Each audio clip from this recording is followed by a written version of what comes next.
Prenons quelques minutes pour lire et méditer la parole de Dieu aujourd'hui. Genèse chapitre 15. Le pays de Canaan promis à la postérité d'Abraham.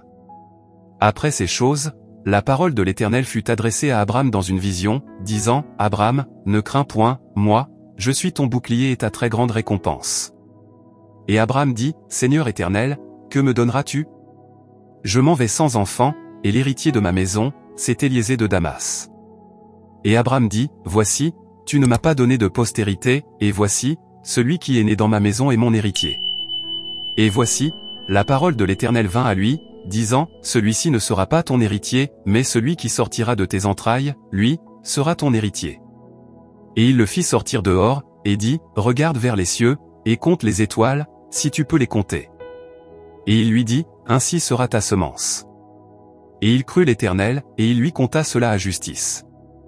Et il lui dit, « Moi, je suis l'Éternel, qui t'ai fait sortir d'Ur des Chaldéens, afin de te donner ce pays-ci pour le posséder. » Et il dit, « Seigneur Éternel, à quoi connaîtrai-je que je le posséderai? » Et il lui dit, « Prends une génisse de 3 ans, et une chèvre de 3 ans, et un bélier de 3 ans, et une tourterelle, et un jeune pigeon. » Et il prit toutes ces choses, et les partagea par le milieu, et en mit les moitiés l'une vis-à-vis de l'autre, mais il ne partagea pas les oiseaux.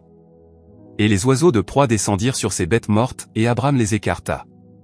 Et comme le soleil se couchait, un profond sommeil tomba sur Abraham, et voici, une frayeur, une grande obscurité, tomba sur lui. Et l'Éternel dit à Abraham, « Sache certainement que ta semence séjournera dans un pays qui n'est pas le sien, et ils la serviront, et l'opprimeront pendant 400 ans. Mais aussi je jugerai, moi, la nation qui les aura asservis, et après cela ils sortiront avec de grands biens. Et toi, tu t'en iras vers tes pères en paix, tu seras enterré en bonne vieillesse. Et en la 4e génération ils reviendront ici, car l'iniquité des Amoréens n'est pas encore venue à son comble. » Et il arriva que le soleil s'étant couché, il y eut une obscurité épaisse, et voici une fournaise fumante, et un brandon de feu qui passa entre les pièces des animaux. En ce jour-là, l'Éternel fit une alliance avec Abraham, disant, « Je donne ce pays à ta semence, depuis le fleuve d'Égypte jusqu'au grand fleuve, le fleuve Euphrate. Le Kénien, et le Kénizien, et le Cadmonien. Et le Héthien, et le Phérézien, et les Rephaïm. Et l'Amoréen, et le Cananéen, et le Girgasien, et le Jébusien. » Prions ensemble. Merci Seigneur pour le don de ta parole. Merci pour ce nouveau jour que tu nous accordes, à nous et aux membres de nos familles. Merci infiniment pour tes grâces et tes bienfaits qui se renouvellent chaque matin. Nous prions Seigneur, que ce nouveau jour soit un jour béni, un jour rempli de joie et de bonheur. Un jour où nous nous approchons plus de l'espérance que tu es.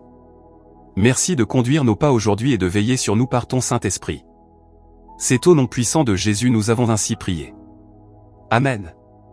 Horizon de foi vous souhaite une excellente journée sous la houlette du plus grand berger qui est Jésus-Christ.